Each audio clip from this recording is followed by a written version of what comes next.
Pornography থেকে বাঁচার জন্য কি করণীয়? সুবহানাল্লাহ। আসলে ভাই এটা খুবই ডিফিকাল্ট।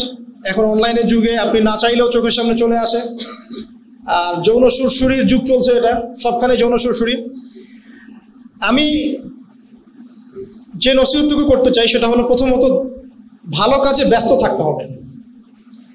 ভালো কাজ বলতে আমি শুধুমাত্র আপনাকে নামাজ, রোজা, হজ, যাকাত বোঝাচ্ছি না। যে কোনো ভালো কাজ, সমাজ কল্যাণমূলক কাজ হোক, রক্তদান কর্মসূচি বলেন, এতিম প্রকল্প বলেন, বৃক্ষরোপণ কর্মসূচি বলেন, ত্রাণ প্রজেক্ট বলেন, যে কোনো ভালো কাজে বিজি থাকেন, কাজে ব্যস্ত থাকেন, দেখবেন ইনশাআল্লাহ আপনার মনের মধ্যে এগুলো আসবে। 2 নাম্বার, 5 ওয়াক্ত নামাজ জামাতে পড়েন। আল্লাহ পাক আপনার মনের মধ্যে নূর দিবেন, আপনার মনটা অপবিত্রতা থেকে ইনশাআল্লাহ পবিত্র হয়ে যাবে। এরপর আমি একটা টিপস বলি, প্রতিদিন 1 পারা করে কোরআন তেলাওয়াত করতে চেষ্টা করেন। আপনার মনের মধ্যে এ ধরনের চাহিদা কমে আসবে ইনশাআল্লাহ। এরপরে বলবো, একা একা ঘুমাবেন না রাত্রে, চেষ্টা করেন যে ডাবলিং করার জন্য একই রুমে 2 জন থাকার চেষ্টা করেন, 2টা আলাদা বেডে। একা ঘুমালে শয়তান আপনাকে ওয়াসওয়াসা দিতে পারে। আর এটা যে এক্সেসটা ফ্রি, আপনি চাইলে মোবাইলটা হাতে নিয়ে দেখতে পারেন, ঠিক আছে? তারপরে ফ্রি মিক্সিং থেকে যতটা পারেন দূরে থাকার চেষ্টা করেন। ফ্রি মিক্সিং এ যাওয়ার চেষ্টা করবেন না, যতটা পারেন দূরে থাকার চেষ্টা করেন।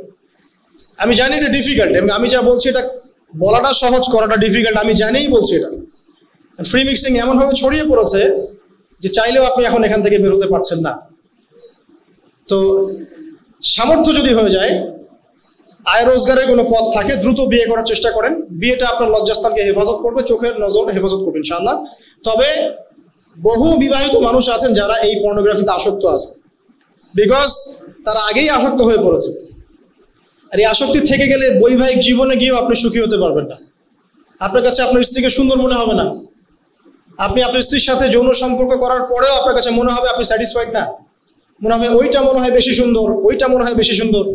এই মাদকাসক্ত মানুষ যেমন এই মস্তিষ্কটা অসুস্থ হয়ে যায়, পর্নোগ্রাফিতে আসক্ত মানুষের মস্তিষ্ক অসুস্থ হয়ে যায়। এটা একটা সিকনেস, অসুস্থতা।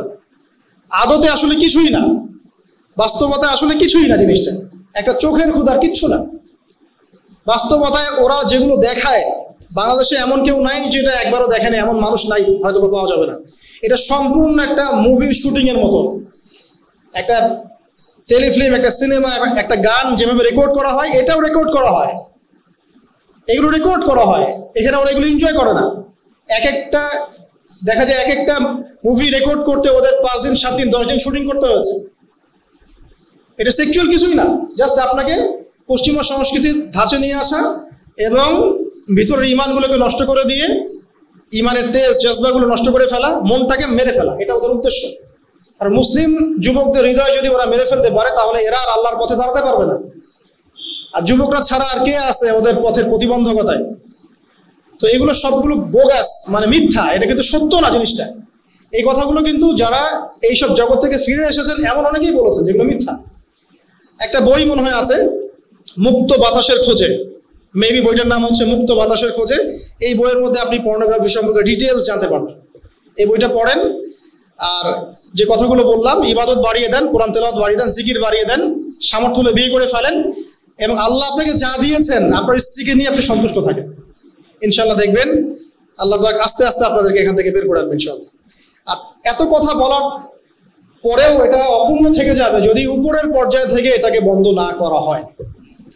কারণ কিছু কিছু বিষয় উপর থেকে নিয়ন্ত্রণ না করলে কখনো সলিউশন আসবে না। যদি আমরা এই সমস্ত সাইটগুলোকে বন্ধ করে ফেলতে পারি, আপনি কি জানেন চায়নার মতো কান্ট্রিতে ফেসবুক সবাই চালায় না, অ্যাক্সেস নাই, চালায় না, কারণ কান্ট্রি থেকে চালাতে দেওয়া হয় না। এমন অনেক সামাজিক যোগাযোগ মাধ্যম আছে যেগুলো অনেক দেশে হারাম, অনেক দেশ চালাতে দেয় না, ওরা নিয়ন্ত্রণ করে ফেলেছে। আমরা যদি উপরের লেভেল থেকে সব সাইটগুলোকে বন্ধ করে ফেলতে পারি, এই যুব সমাজকে বাঁচানো যাবে, আদারওয়াইজ খুব ডিফিকাল্ট। আল্লাহ পাক বোঝার তৌফিক করুন।